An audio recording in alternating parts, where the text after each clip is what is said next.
důkazem toho, že to, co jsme ještě neřekli, tato yoga se necvičí, tato yoga se medituje. Ano. Co ty? Čeká na tu hudbu. Takže další věc dáme. Máme připravený bhajan, což je písnička, která je věnovaná jakémusi duchovnímu principu. Tohle bude věnováno tomu nejčistšímu, co je uvnitř nás, což je čistá duchovní podstata, náš duch. A vlastně se tam zpívá, že my jsme nevinností, která se nedá zničit, která je vlastně na věky. Takže a tento princip je nazýván Šivou. Je to praprincip celého vesmíru.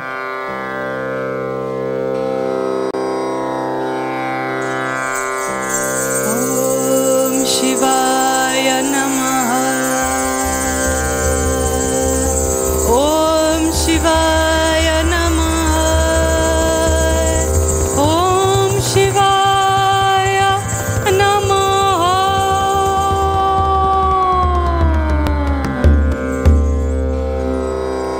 Shiv Shankar रखवाला मेरा शिव शंकर रखवाला शंभू बोला भाला मेरा शंभू बोला भाला ओम नमो शिवाय ओम नमो शिवाय ओम नमो शिवाय ओम नमो शिवाय।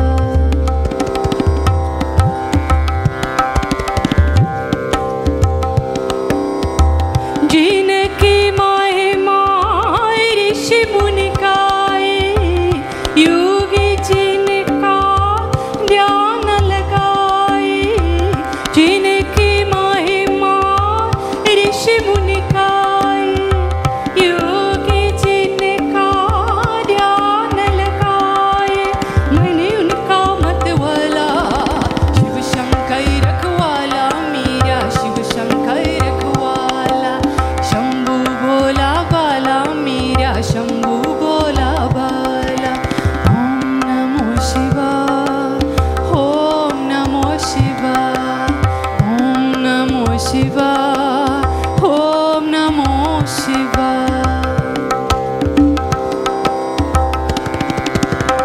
जो भी शिव शिव नाम दयाए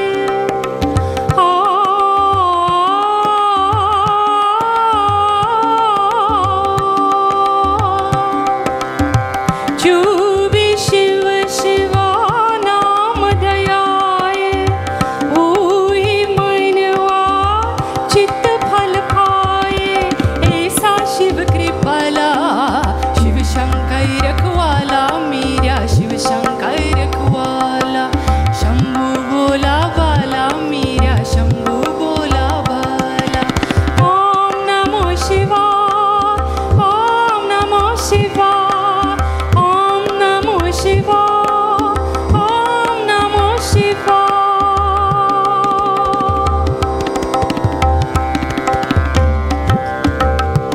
Co vám teďka hraje? Bubínky, ty se jmenují tabla a Tomáš by mohl zahrát malinké solo. Nástroj, který vznikl zhruba v 16. století díky invazi Mugalů do indické kultury.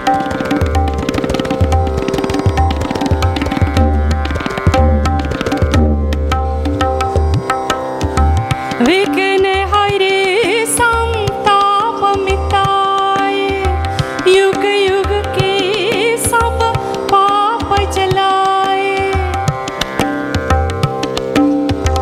विघ्न हरे संताप मिटाए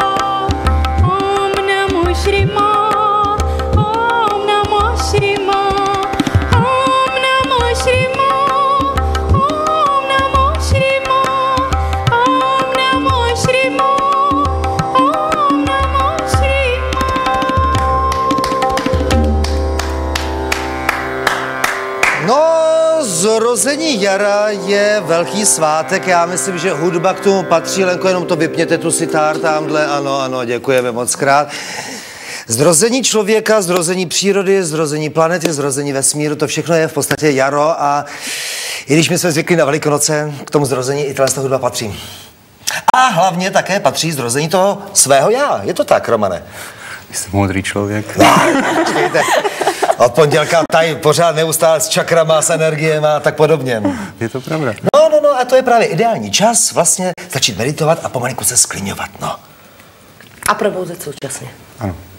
My jsme moc rádi, že jsme tady u vás mohli být a my jsme byli rádi, kdyby i diváci si tuhletu jogu mohli s námi vyzkoušet a přijít třeba na naše programy, kde bude víc času a ne jako tady, kde opravdu na to tolik času není, na tu meditaci, na to sklidnění, na to najítí sama sebe. No, tady si člověk nemůže nějak extra sklidnit, když se podívá člověk tady kolem a divák to vlastně ani nevidí pořádně, samá světla, lidi nějaký tady za kamerama a tak podobně, že jo. Nicméně pravda je taková, že mnozí lidé i píšou, jakým způsobem se k tomu dostat.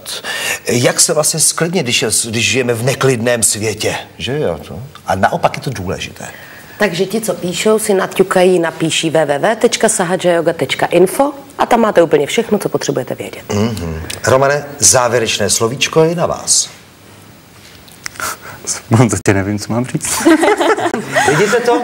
Sám je tak sklidněný, že už nemá ani slov. Myslete na svoje energie, na svoje zdraví, psychické, stejně jako to tělesné.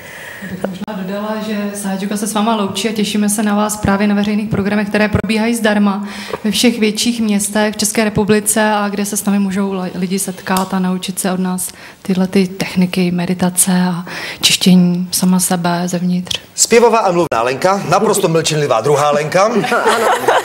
Bubnující Tomáš a mluvící i nemluvící Roman. Už beze slov. Toť Sahaja Yoga u nás ve studiu Pelmel od pondělí do dnešního pátku. Díky moc. Taky děkujeme.